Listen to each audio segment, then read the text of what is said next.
वीरभद्र कौन है? वीरभद्र भगवान शिव के एक गण थे जिन्हें भगवान ने अपनी जटा से उत्पन्न किया था। वीरभद्र अत्यंत क्रोधी स्वभाव के थे, साथ ही वे एक महान योद्धा थे। वीरभद्र भगवान शिव के समान ही तेजस्वी थे। माना जाता है कि वीरभद्र भगवान शिव के क्रोध का प्रतिरूप थे। चलिए मैं आपको वीरभद्र की कथा सुनाता हूँ। बात उस समय की है जब भगवान शिव का परिणय माता सती के साथ संपन्न हुआ था।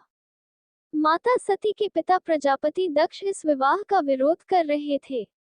प्रजापति दक्ष भगवान शिव को अपने पिता ब्रह्मा जी के 5वें सिर काटने का दोषी मानते थे। प्रजापति दक्ष अपने घमंड के कारण भगवान शिव के इस कार्य के पीछे का कारण और उद्देश्य नहीं समझ पाए थे। वो हमेशा भगवान शिव को नीचा दिखाने में लगे रहते थे। इसी कारण वो माता सती का विवाह भगवान शिव के साथ नहीं होने देना चाहते थे। पर होता वही है जो भगवान चाहते हैं। प्रजापति दक्ष के लाख प्रयासों के बावजूद वो इस दैवीय विवाह को नहीं रोक पाए। पर प्रजापति दक्ष अपने घमंड को काबू में नहीं रख पाए। वो भगवान शिव को नीचा दिखाने में लगे रहे। प्रजापति दक्ष ने भगवान शिव की पूजा प्रतिबंधित कर दी। भगवान शिव को आराध्य मानने वाले लोगों को अपने राज्य की सीमाओं से बाहर निकाल दिया, जिन्हें भगवान ने कैलाश पर्वत की घाटियों में बसाया। लेकिन इन सब बातों का भगवान शिव पर कोई असर नहीं हुआ। घमंड में चूर प्रजापति दक्ष ने भगवान शिव का अपमान करने की एक और योजना बनाई। उन्होंने एक बहुत विशाल यज्ञ का आयोजन किया। सभी देवों, नागों, मनुष्यों, ऋषियों और मुनियों को आमंत्रित किया गया।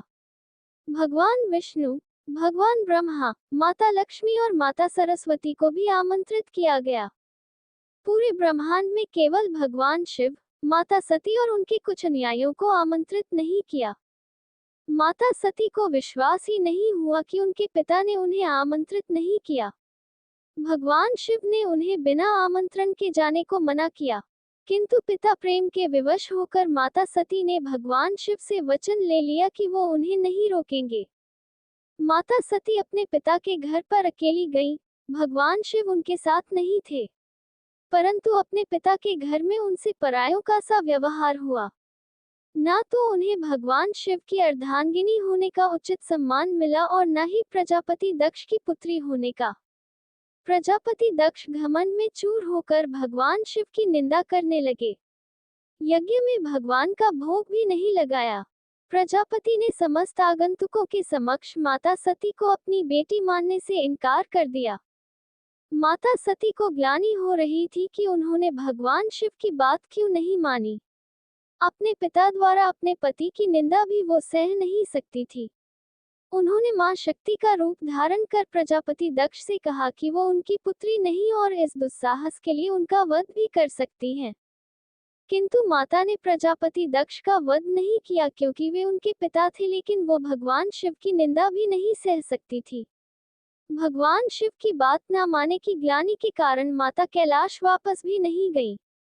इसी ग्लानि के कारण उन्होंने अपनी देह को यज्ञ की अग्नि के हवाले करने का प्रण किया, किंतु अग्निदेव ने माता के शरीर को छूने में अपनी असमर्थता जताई। पर माता ने अपनी योगाग्नि से अपनी देह को भस्म कर दिया। घमंड में चूर प्रजापति दक्ष को अपनी बेटी की मृत्यु में भी अपनी जीत दिखाई दे रही थी। भगवान शिव को अत्यंत क्रोध आया और उन्होंने अपनी जटाओं से वीरभद्र को अवतरित किया। वीरभद्र क्रोध से एकदम लाल हो रखे थे। भगवान शिव ने उन्हें प्रजापति दक्ष के घमंड को नाश करने का आदेश दिया। क्रोधित वीरभद्र ने अकेले ही प्रजापति दक्ष की विशाल सेना को परास्त कर दिया। तत्पश्चात प्रजापति दक्ष ने भगवान विष्णु को अपनी प्राणरक्षा के लिए भेजा। वीरभद्र ने भगवान विष्णु को आदरपूर्वक युद्ध में न आने की चेष्टा की, पर भगवान विष्णु भी वचनबद्ध थे। वीरभद्र भगवान विष्णु से युद्ध करते वक्त तनिक भी विचलित नहीं हुए, किंतु अंत में भगवान विष्णु ने उन्हें एक पाश में बांध लिया। तब भगवान शिव ने अपनी जटाओं से भद्रकाली को अवतरित कर वीरभद्र की सहायता के लिए भेजा।